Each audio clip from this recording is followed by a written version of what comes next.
Ladies and gentlemen, welcome back to the show. Matthew, how are you, my I'm friend? doing well. How you doing, Vlad? Good. I'm enjoying the sunshine. Most people watching us are cold. I know. Where we getting 80s now. Yeah, 86 I like the today. cold. I'll take some of your cold. You can go visit my dad. I will. So let's talk about the Epstein list. Let's talk about the Kennedy files. The biggest one right now is the Epstein list. And it's like there's a little bit of civil war within the GOP between And Paul Luna. yeah, Luna, Paul and Luna. then we have Attorney General Pam Bondi. Luna says that Pam Bondi is holding it up. Kash Patel told us for the last 2.5 years, if Trump wins and he makes me FBI director day one, what were his promises? I'll release the black book.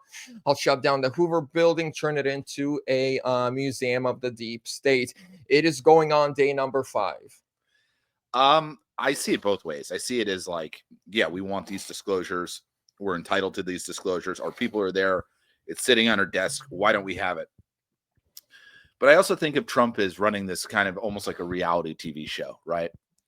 And I think what you really want to do is you want to build up the hype, right? This is how I see it the other ways, where, here you have Luna, getting into it with Pam Bondi, and it's like a sitcom. It's like a drama series, right? And I think what Trump does, I think what he's smart enough to do, and I trust what Trump's doing, and I do trust the people that he has in their places with, and then we can discuss more about that because I think you also raised some good points.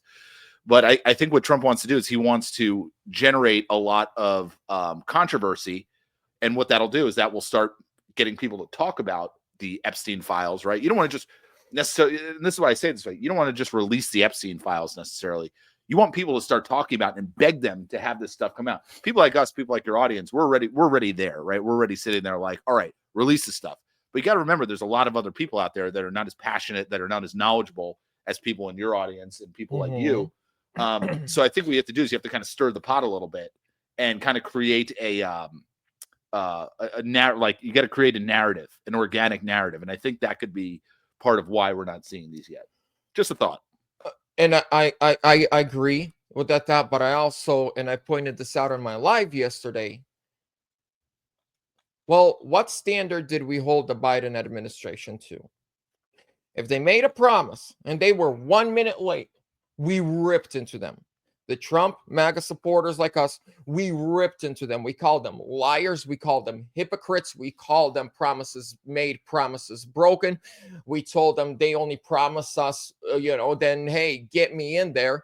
And then as soon as they're in, they forget right? And I believe we have to hold Trump's people to 100%. to the same standard, even higher standard, because we are the good guys. Lead by example. I think with Trump, he's so busy he doesn't have time to micromanage everyone and everything.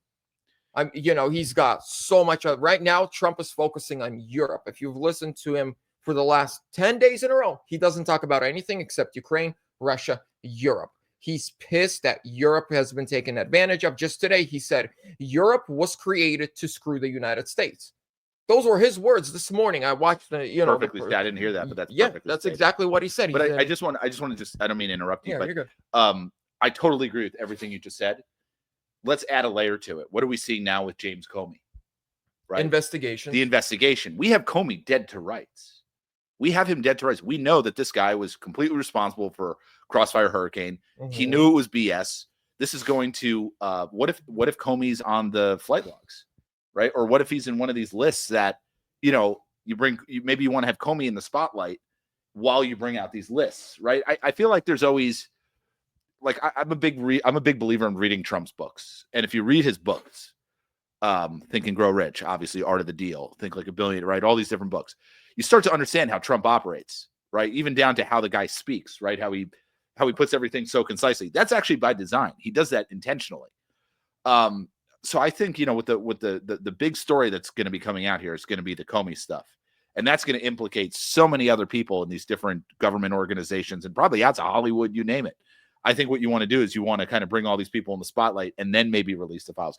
I'm just thinking outside the box. I agree with what you're saying because I see from the other perspective, which is, we got these people, we got Trump in office. Trump put his people in, right? Bondi, Patel, whoever. we expect them to live up to what they said they were going to do. And they did say, hey, on day 1 in office, you will have the flight logs released that day. And it's been 5 days. Yeah. And it's like, there was that moment where we heard a lot about Trust Ray. And I think, and I'm going to go back to what I said. I trust Trump. I don't trust Ray. I Trust Ray. But you remember that I do. saying. I remember Yeah. the saying. The Post. Yeah. But I don't fully 100% trust everyone that's around Trump. Me neither. I don't like and people are like, I trust Elon Musk the least. I actually trust Elon Musk more because he's so rich you can't buy him. The person that you can't buy, I will trust any day over a person with a much better smile, with much prettier words, that doesn't have that much money, that is broke, right? But there's the whole AIPAC, because if it does go back that Epstein was an Israeli intelligence asset, there's a lot of big checks that were signed after Trump won to his people. What were those checks signed for? The $200 million check was written straight onto our president from AIPAC 3 days after he won. Trust no one. Yeah. Trust and no so one. Think for yourself. Yeah, I trust Trump, but when you are the president of the United States of America with all these problems, I think it's easy to, kind of make mistakes when you're hiring or putting some people in. Because as far as I can see, there's 2 people that have kept every single promise. Elon Musk with Doge. Everything he said he was going to do from day 1. What was it? And Trump gets inaugurated. Less than 24 hours later, Doge is releasing crap that they found, right onto it. His stock, Elon's stock of Tesla yesterday. Why? Because he's not in his company. Right. He's losing billions of dollars trying to save this country, and he's doing it for free. Trump, very rich, multi-billionaire. He never has to work again. His grandkids never have to work again, but he's doing this for free. Other people are taking big paychecks. AIPAC is still very deep, very powerful. And I rolled a clip of Dan Bongino. This was a couple of years ago. Someone asked him, what is very near and dear to your heart? And he said, preserving and protecting Israel.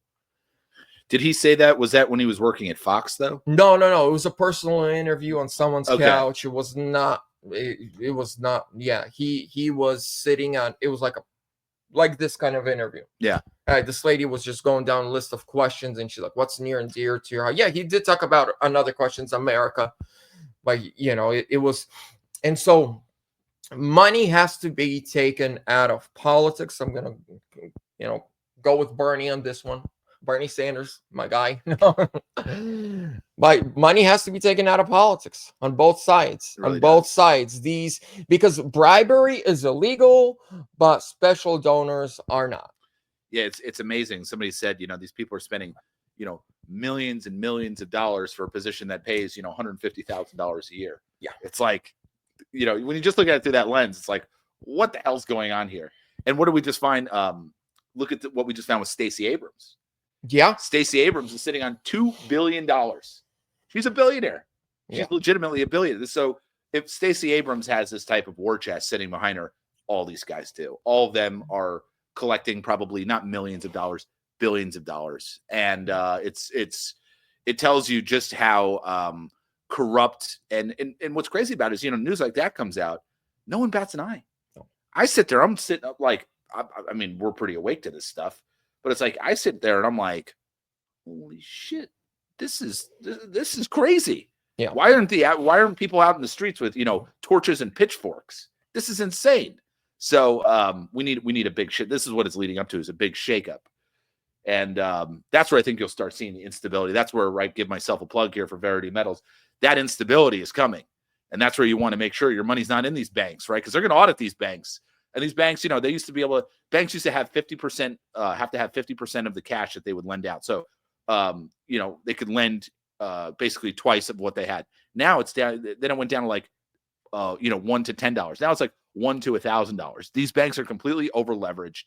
and there's something big coming down the pike. So, and you could tell by the price of gold and silver. well, Gold especially going up. I mean, it's almost at $3,000 an ounce.